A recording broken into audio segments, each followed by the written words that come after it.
নমস্কার বন্ধুরা, জবাবদিহি সাই নিউজ চ্যানেলের পক্ষ থেকে তোমাদের সকলকে জানাই স্বাগত।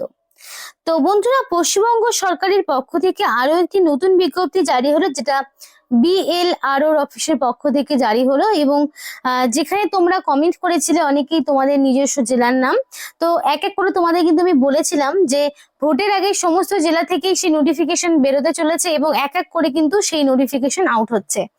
তো আজকে আবারও একটি নতুন নোটিফিকেশন নিয়ে তোমাদের সাথে কথা বলছি, যেখানে 23 জেলা থেকে অ্যাপ্লিকেশন করার সুযোগ রয়েছে।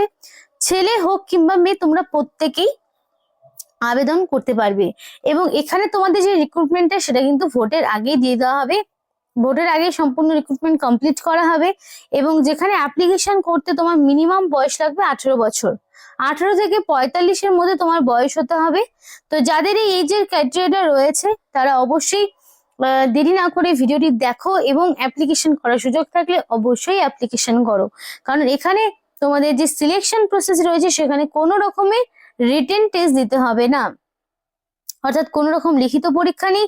সরাসরি ওয়াক ইন ইন্টারভিউর মাধ্যমে তোমরা কিন্তু এখানে নিযুক্ত হতে পারবে। খুব ভালো সুযোগ তোমাদের প্রত্যেকের জন্য, যেটা এই ভিডিওতে A to Z তোমাদেরকে আলোচনা করে দেখানো হবে। এবং কিভাবে অ্যাপ্লিকেশন করবে সেই অ্যাপ্লাই প্রসেসটিও ভিডিওর মাধ্যমে A to Z আলোচনা করা হবে। তো চলো দেরি না করে এবার সম্পূর্ণ অফিসিয়াল নোটিশ নিয়ে বিস্তারিত আলোচনা শুরু করব। কিন্তু ডিটেলস বলার আগে তোমাদের প্রত্যেকের কাছে আমি একটাই রিকোয়েস্ট জানাবো, যে যারা এখনো আমাদের এই চ্যানেলটিকে সাবস্ক্রাইব করোনি তারা ঝটপট চ্যানেলটিকে সাবস্ক্রাইব করে পাশে থাকা বেল আইকনটি ক্লিক করে দাও, যাতে করে পরবর্তী সমস্ত ইনফরমেশন পেয়ে যেতে পারো। তো চলো বন্ধুরা, দেরি না করে এবার অফিসিয়াল নোটিশে ডাইরেক্ট বিস্তারিত আলোচনা তোমাদের সাথে শুরু করব। তো ফার্স্টেই বলি, এখানে অ্যাপ্লিকেশনটা তোমাকে অফলাইন করতে হবে, মানে অফলাইন অ্যাপ্লিকেশনের মাধ্যমে তোমাকে সাবমিট করতে হবে। তো এখানে নির্দিষ্ট সময়ের মধ্যে তোমাকে সম্পূর্ণ অ্যাপ্লিকেশন সাবমিট করতে হবে। কোনো রকম ভুল ত্রুটি হলে কিন্তু অ্যাপ্লিকেশন সম্পূর্ণ বাতিল হয়ে যাবে। তো এই যে অ্যাপ্লিকেশন ফর্মটি, এটা কিন্তু তোমরা অফিসিয়াল যে ওয়েবসাইট রয়েছে সেই অফিসিয়াল ওয়েবসাইটে তোমরা অ্যাপ্লিকেশন ফর্মটি পেয়ে যাবে। এবং ফর্মটি তোমাদের হাতে কলমে পূরণ করতে হবে, কোনো রকম কাটাকাটি করলে হবে না। তো কিভাবে ফর্মটি পূরণ করবে দেখে নাও। দেখো, এখানে তোমাকে রিসেন্ট কালের পাসপোর্ট সাইজের ফটো অ্যাটাচ করতে হবে। তারপর এখানে কিছু জেনারেল ইনফরমেশন, যেমন ধরো তোমার নাম, অ্যাপ্লিকেন্টের নাম দিতে বলা হয়েছে, মানে মাধ্যমিক বা তার সমতুল্য পরীক্ষার অ্যাডমিটে এক্স্যাক্টলি তোমার যে নাম বা বয়স রয়েছে সেটাই তোমাকে দিতে হবে। এরপরে তোমাকে দিতে হবে তোমার সম্পূর্ণ অ্যাড্রেস। অ্যাড্রেস ফর কোরেসপন্ডেন্স, মানে তোমাদের ফার্স্ট অফ অল ভিলেজের নাম, পোস্ট অফিসের নাম, পুলিশ স্টেশনের নাম, ডিস্ট্রিক্টের নাম, পিনকোড, এক এক করে সম্পূর্ণ অ্যাড্রেস তোমাকে এখানে বসাতে হবে। A to Z অ্যাড্রেস এখানে থাকবে। তারপরে তোমাদের সিটি বা টাউন, পিনকোড এবং স্টেট। এবার দেখো, তোমাদের এখানে সম্পূর্ণ যেভাবে অ্যাড্রেসের কথা বলা রয়েছে সেই মতো কিন্তু কোরেসপন্ডেন্স অ্যাড্রেসের জায়গায় কোরেসপন্ডেন্স অ্যাড্রেসের সম্পূর্ণ বক্সটি তোমাকে পূরণ করতে হবে। এরপরে রয়েছে পার্মানেন্ট অ্যাড্রেস। তো তোমাদের এখানে ভিলেজ, পিনকোড, স্টেট যেভাবে রয়েছে সেভাবেই তোমাকে দিতে হবে। কারোর হয় সেম, কারোর হয় ডিফারেন্ট। এবার তোমাকে অ্যাপ্লিকেশন করতে ভ্যালিড ফোন নাম্বার দিতে হবে এবং হোয়াটসঅ্যাপ নাম্বারও চাওয়া হয়েছে। এবার ফোন নাম্বার এবং হোয়াটসঅ্যাপ নাম্বার অনেকেরই ডিফারেন্ট থাকে, আবার অনেকের সেম থাকে, কারণ পরবর্তীকালে সিলেকশন প্রসেসের ফার্দার সমস্ত রকম ইনফরমেশন গুলো তোমাদের কিন্তু মেল বা মেসেজেই জানানো হবে। কারণ এখানে আলাদা করে আবার মেল আইডিও দিতে বলা হয়েছে। তো অবশ্যই ভ্যালিড মেল আইডি দেবে, যাতে করে আপডেট গুলো তোমরা পেয়ে যেতে পারো।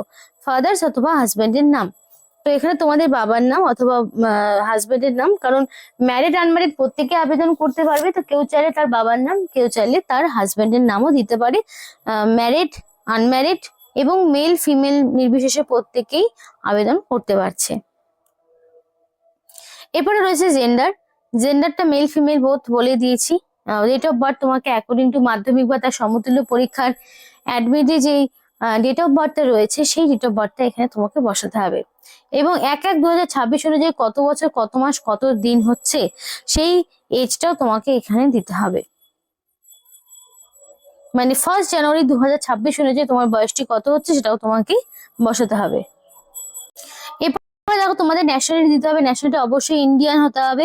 এবং কাস্ট তুমি জেনারেল, SC ST OBC এর মধ্যে যে কোনো ক্যাটাগরি হতে পারো, যে কোনো একটি ক্যাটাগরির তুমি যদি হয়ে থাকো তাহলে তুমি এখানে বসিয়ে দেবে, এবং রিলিজিয়ন যে কোনো হতে পারে, এবং কাস্ট সার্টিফিকেট অবশ্যই ভ্যালিড কাস্ট সার্টিফিকেট থাকতে হবে। ওবিসি নিয়ে বুঝতেই পারছো কত রকম ঝামেলা হচ্ছে। এরপর তোমাকে এখানে এপিক নাম্বার বসাতে বলা হয়েছে, মানে ভোটার কার্ডের নাম্বার এখানে বসিয়ে দেবে। তারপর এডুকেশনাল কোয়ালিফিকেশনের ডিটেলস। তো এডুকেশনাল কোয়ালিফিকেশন ডিটেলসে ফার্স্ট অফ অল থাকবে তোমার মাধ্যমিকের ইনফরমেশন, কোন বোর্ডের আন্ডারে কত সালে পাস করেছো, মার্কস, পার্সেন্টেজ, সবটা তোমাকে দিতে হবে। তারপর তোমাকে উচ্চ মাধ্যমিকের সমস্ত রকম ইনফরমেশন এক এক করে এখানে পরপর বসিয়ে দিতে হবে। এবার তারপর তোমাকে গ্র্যাজুয়েশনের সমস্ত ইনফরমেশন পরপর তোমাকে বসিয়ে দিতে হবে। এবার কারোর যদি পোস্ট গ্র্যাজুয়েশন থাকে তাহলে সে দেবে। এবার ওয়ার্ক এক্সপিরিয়েন্সটা ম্যান্ডেটরি নাই, ওয়ার্ক এক্সপিরিয়েন্স যদি কিছু থাকে তাহলে তাকে বসাতে হবে, সেখানে সব ডিটেলস দিতে হবে। যদি না থাকে এই বক্সগুলো ফাঁকা রাখবে। এবার কম্পিউটার নলেজ, তো এখানে কম্পিউটার যদি তোমার জানা থাকে তাহলে কোন বোর্ড বা ইউনিভার্সিটি, সাবজেক্ট কি, আর পাসিং রেজাল্ট কি, সেই সবটা তোমাকে ইনফরমেশন দিতে হবে। এবার দেখো তোমাকে এখানে একটা সিগনেচার অফ দ্য অ্যাপ্লিকেন্ট, এবার তোমার সম্পূর্ণ সিগনেচার, ফুল সিগনেচার থাকবে, ডেটের জায়গায় ডেট এবং প্লেসের জায়গায় প্লেস দিয়ে এই অ্যাপ্লিকেশন ফর্মটি তোমাকে পূরণ করতে হবে। আর দেখো তোমাকে একটা বিষয় বলে রাখি তোমাদেরকে, যে এখানে যেই দিন অ্যাপ্লিকেশন সাবমিট করবে সেই ডেটটা থাকবে। এবার অ্যাপ্লিকেশন ফর্মটি কোনো রকম ইনকারেক্ট বা ফলস ইনফরমেশন দেবে না, তাহলে পরবর্তীতে ডকুমেন্ট ভেরিফিকেশনের সময় তোমাকে কিন্তু বাতিল করে দেওয়া হবে। আর এখানে তোমাকে কিছু ডকুমেন্টস যেগুলো তোমাকে সেলফ অ্যাটাস্টেড করে দিতে হবে। তো সেই ডকুমেন্টস গুলো কি কি? 1 নাম্বার, এজ প্রুফ তোমাকে দিতে হবে। এজ প্রুফ হিসাবে তুমি চাইলে মাধ্যমিকের অ্যাডমিটটা দিতে পারো। তারপর তোমাকে অ্যাড্রেস প্রুফ দিতে হবে। অ্যাড্রেস প্রুফ হিসেবে আধার কার্ড কিংবা ভোটার আইডির মধ্যে, ভোটার আইডি তোমাকে দিতে হবে কারণ ভোটার আইডির নাম্বার ওখানে চাওয়া হয়েছে।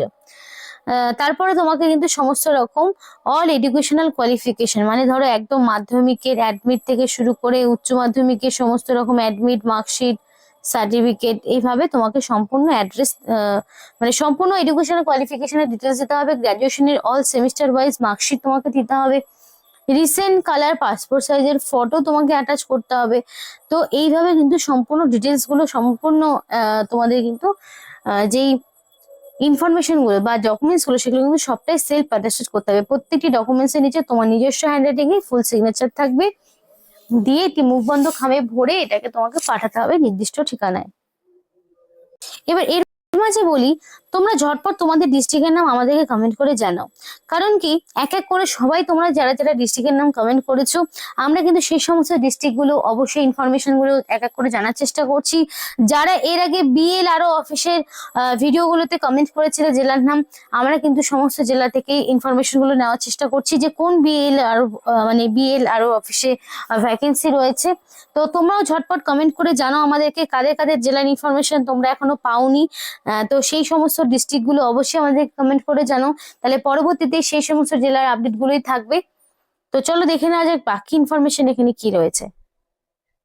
তো দেখো এখানে তোমাদের কিন্তু কোনো রকম ট্রাভেলিং অ্যালাউন্স বা দিয়ে দেওয়া হবে না ভাইবার জন্য, কারণ এখানে সম্পূর্ণ কিন্তু ভাইবার মাধ্যমে নিয়োগ করা হবে। কোনো রকমের রিটেন টেস্ট তোমাকে দিতে হচ্ছে না, লিখিত পরীক্ষার কোনো ঝুট ঝামেলা নেই, ভাইবার মাধ্যমে নিয়োগ করা হবে এবং সম্পূর্ণ নিজ খরচে তোমাকে ভাইবা দিতে যেতে হবে। এবং ডেট, ভেন্যু পরবর্তীতে জানানো হবে। অ্যাপ্লিকেশন প্রসেসটা শেষ হবে, তারপরে ডেট ডিক্লেয়ার হবে। এবং অ্যাপ্লিকেশন তোমাদের 14 তারিখ পর্যন্ত চলবে। 14ই ফেব্রুয়ারি অ্যাপ্লিকেশন করার লাস্ট ডেট। এবং এখানে যে ঠিকানা রয়েছে সেই অ্যাপ্লিকেশন তোমাকে কিন্তু সেই ঠিকানায় পাঠাতে হবে। বিকেল 5টার মধ্যে তোমাকে অ্যাপ্লিকেশন কিন্তু পাঠাতে হবে। তোমাদের হচ্ছে নদিয়া ডিস্ট্রিক্ট ম্যাজিস্ট্রেট অফিসে তোমাকে অ্যাপ্লিকেশনটা পাঠাতে হবে।